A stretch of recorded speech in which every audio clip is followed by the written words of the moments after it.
With that, ladies and gentlemen, we are going to go ahead and have a quick 15 minutes fireside chat. With this, I request Mr. Manish Naidu, the founder of Brain Mothers, to please join us on stage. Can we have a huge round of applause? And along with that, I request Ms. Taylor, the founder of Mindstate, to join us on stage. Over to both of you. The session is for 15 minutes.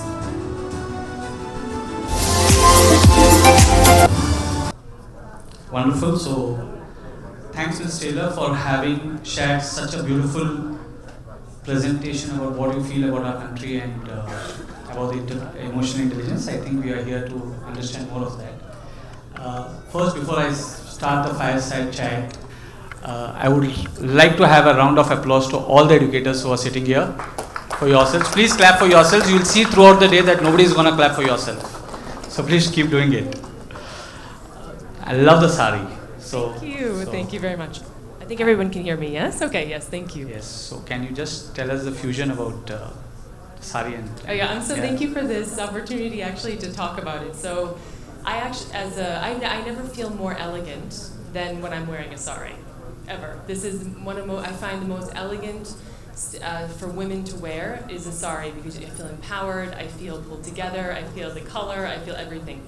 This is actually designed by a friend of mine who is Sri Lankan, Indian, and Lebanese, and she designs in Dubai, and she does fusion. And I think it's very emblematic of the way that what I consider myself, which is a citizen of the world.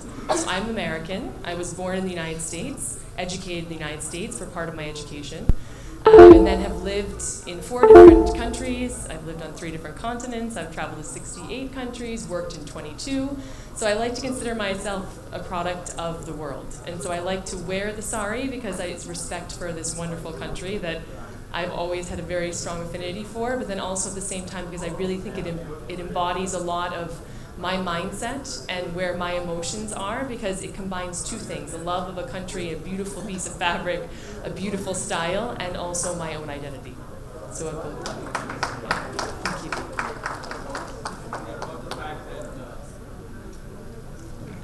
Can you tell us more about your journey? I mean, it intrigues us. You said that you have been a part of 68 countries, and in our discussion you said that you are multiple passport holders. So just tell us. It's difficult for us to get one passport here. Yeah.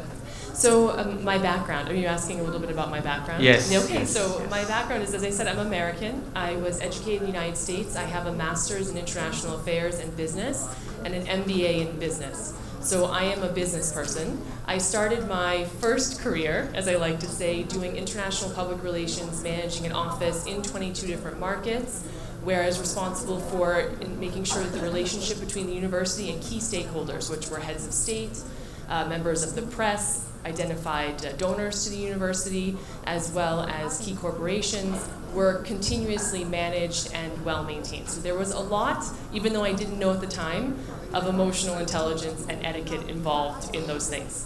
I had to teach myself protocol, if you will, and I taught myself a lot of different things about the cultures that I was working with and the people that I was working with. But what I learned after doing that for 13 years was that what mattered the most was meeting people where they are and understanding what they're saying to me, how they're communicating to me, not using my language, not using English as the first language, but through their body language, through the way that they hosted us, through their etiquette, through their hospitality. And so I decided when my daughter was born, so I am a mother of 5. I have 4 stepchildren that are older from my husband's first marriage, and I have a 7-year-old. So when I became a stepmother and a mother to my daughter, I couldn't travel like that anymore. It was a wonderful career, but it was impossible to be working in 22 different countries and constantly on the plane. So I decided what mattered most from my career and from what I was doing before. And it was definitely the communications, because that was PR and that was relationship management. But it was something more than that. It was the relationships with the people in the different countries. It was the things that were not said. It was the softer skills. It was the etiquette. It was what I came to find out, which was the 3 pillars of etiquette: consideration, honesty, and respect, that helped me really establish my career, grow, and be successful in what I was doing. So I went back to school and received a formal diploma in etiquette and business etiquette and protocol. And I opened up my own practice in Dubai, and I have clients now in 30 different countries, online, in person, as well as working with corporations, individuals, and students, schools, pretty much every sector possible in United Arab Emirates and around the world, except for the oil and gas industry. That's the only industry that I've yet to work with, which is very ironic considering where I live. And so then I went from there and decided, okay, why EI? So EI would be an interesting step, and for this company that we have formed, why emotional intelligence? And I felt that when I was coaching my clients about communication, about professionalism, a lot of the things that they were coming to me with were the symptoms of something else.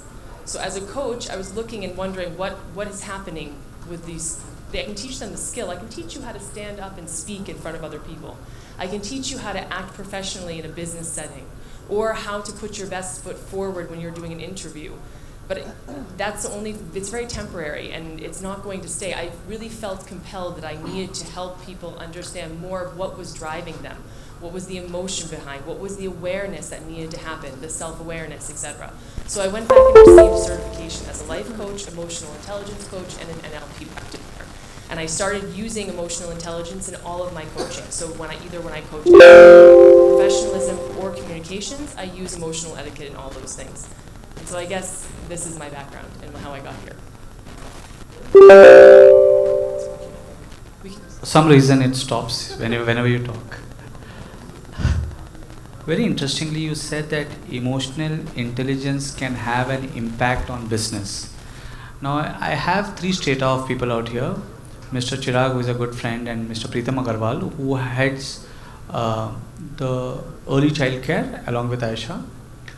We have Mr. Kulbhushan, Dr. Kulbhushan ji, who has close to 20,000 schools. So we cover the K-12. And then we have Mr. Shetty, who has got, who's a pro-chancellor of a university, who covers the higher education. Now my question to you is, emotional intelligence, how can it impact in business? For example, all of them are doing successfully. We have close to 100 odd educators sitting out here, and the reason why they are here out of the 20,000 other educators is that they have made an impact.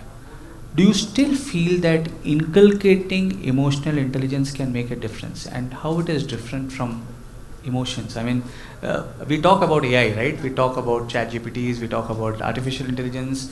We all hold dear to the fact that emotional intelligence should stay. But what is emotional intelligence, and how it can make a difference? And do you have any case study, or do you have any live experiences of how it could be, so that all of us can draw our own derivative out of how you could do it, so that we could go out of this particular journey or out of this particular session having learned something more better than previously? So just tell us how you can make us a difference. Yeah, sure. So thank you for the question.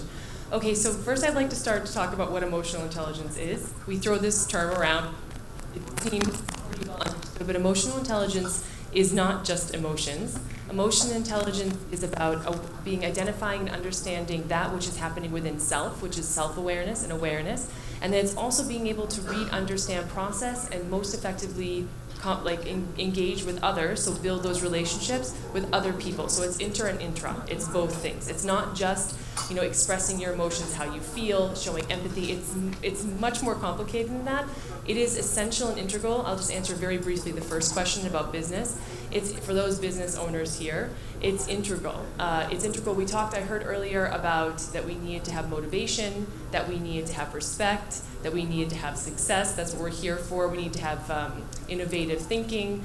Emotional intelligence is integral to all of that because it allows for the space for. It creates the dynamic for, because people have invested in the knowledge of self and the understanding of self and the impact of what's going on within self, and then knows when you see how somebody is behaving, communicating, acting, you're able to identify what's going on within yourself, what's going on with the other human being, and best effectively navigate that relationship, which could be communications, that could be empathy, it could be anything depending on the situation. It could be conflict resolution.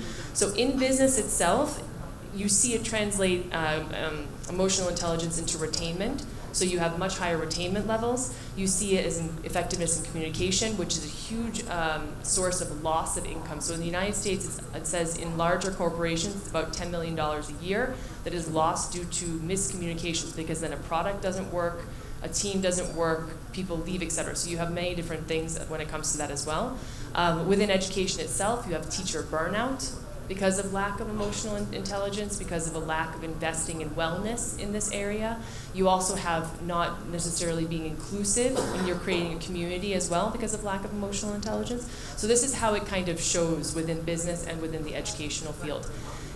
The one thing I would say about emotional intelligence and how you can make an impact is people think, again, that emotional intelligence is just your emotion and that it's just showing your emotions or knowing your emotions. But actually, it is what gives that intelligent quotient. So your IQ, really the ability to move. I always equate it as the IQ is like the motor of the car, and then the EQ is what gets you out of the door, or getting the car to move, so the wheels, for example. Because you could have all the knowledge and all the intelligence and all the ability, skill set wise, to aptitude wise, test wise, management wise, in how to manage, but you're dealing with other human beings. You are teaching other human beings. You are working with other human beings. So having emotional intelligence, being aware of self and aware of others, how others communicate, how others react, identifying those things. It's not just about knowing emotions. It's not just about being sensitive. It's not just about showing empathy. It's about being strategic. It's being smart. It's making sure that you are your most effective self in teams, working with others, with students, with teachers, etc. It's a very smart proposition. And I like to say, as much as I don't want to make it seem calculating, you work backwards from the strategy. So if you are thinking, I want to engage with someone, and they're coming into me very stressed out, or they want to quit, or I have burnout of a teacher, and they're communicating in a certain way, and they come to me, and I see the way that they're communicating because I have the emotional intelligence and the awareness and the empathy, and I see how they're coming. I'm going to know my communication style because I have emotional intelligence. I'm going to adjust it to make sure that conversation actually moves forward, and you don't lose that teacher, or you don't have a parent, for example, that comes in and takes the child out. You said you wanted some case studies too. I can talk about those as well if you would like. You can. There are two things, okay? I would want at least one bench each asking a questionnaire about how you feel emotional intelligence can make a difference after we open up it to the open audience for questions. But you have visited 68 countries, okay? Now this is obviously not something which you have decided. But why India? I mean, you're raised in US, you have been to different countries. Why India? Which I feel is very strong on emotions, maybe not on emotional intelligence, but we are very strong on emotion. Everything which is emotion drives us. Cricket drives us. The fact that the Chandrayaan had it, every one of us, we had a crucial thing, but everybody stopped. So we are a country which stops when everything binds us together. Maybe we need something to bind us together, but why India? Yes, thank you. Apart from the scale it offers you. Yeah, no. It's a great question. So yes, 68 countries that I've been to. India has always been one of my favorites. There's a personal reason for that. Spiritually, I feel very drawn to India.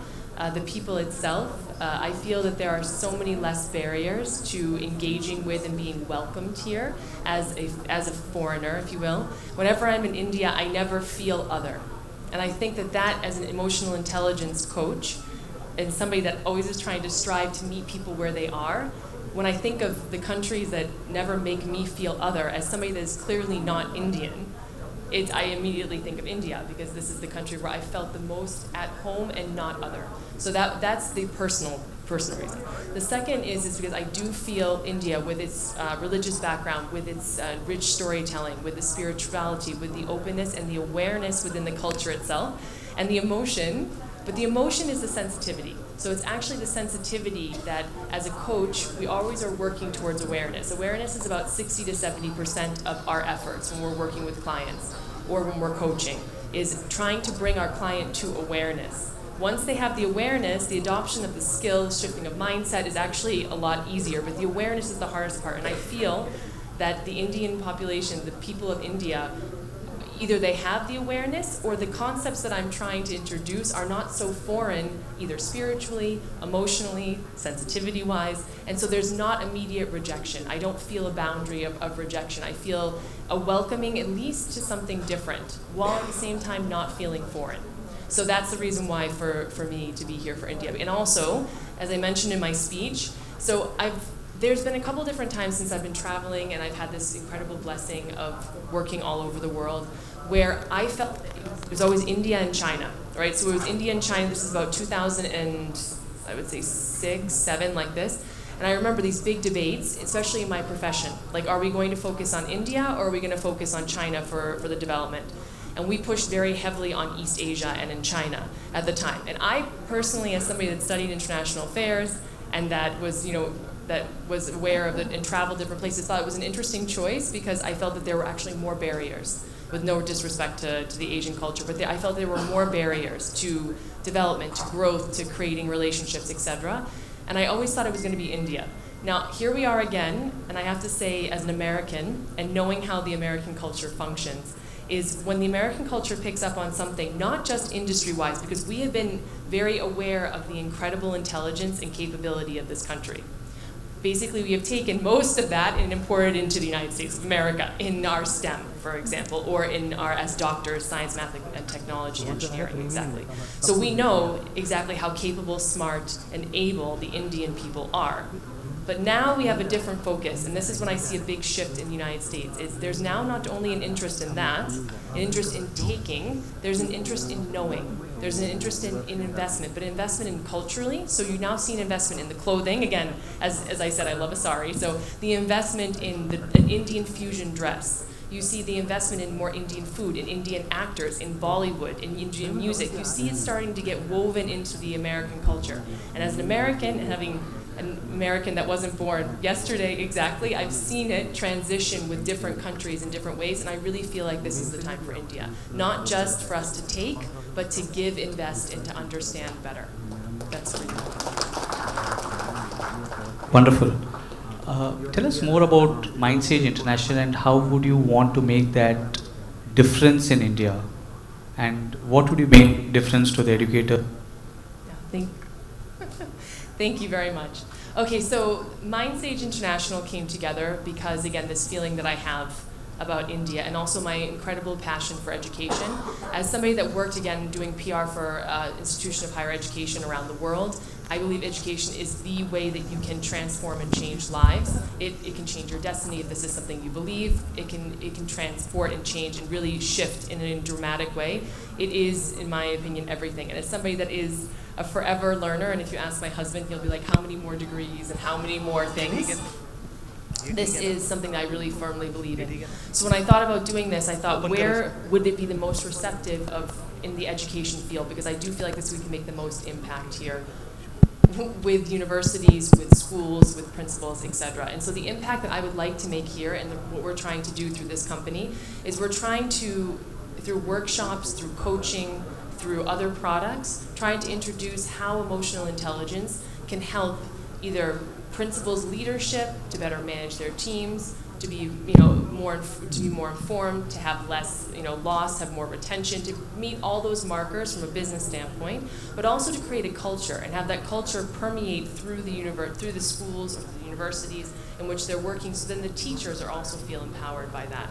And then the students also feel empowered. So we create products, either workshops again, or some kind of product for educators at a management level, for teachers, for students, and for parents.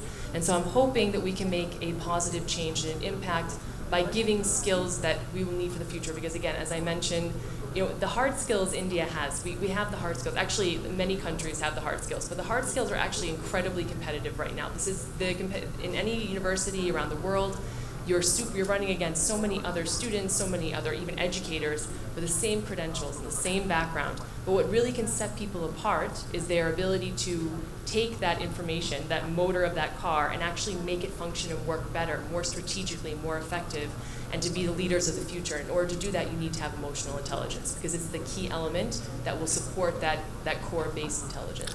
Wonderful. So as an entrepreneur, so more from the business standpoint or from the educator standpoint, one thing I understand is principals play God, literally. You have to deal with the management, you have to deal with the teachers, you have to deal with the non-teaching staff, you have to deal with the children, the campus, admin, non-campus, everything.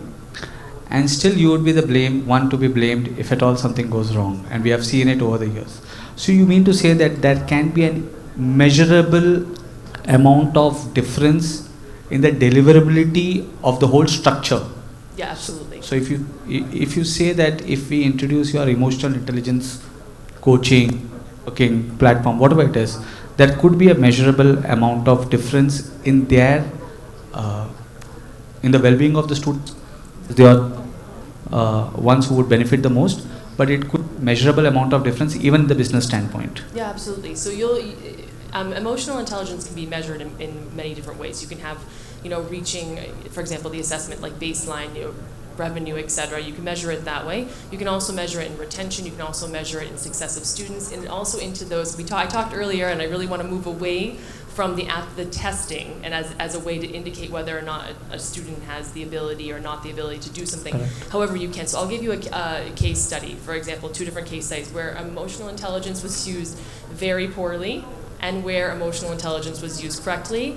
And they're both by the leadership. So as we mentioned before, and as much as I like to believe, and I do believe change happens top down and bottom up, and it comes together, and this is how we grow and develop, especially in a society.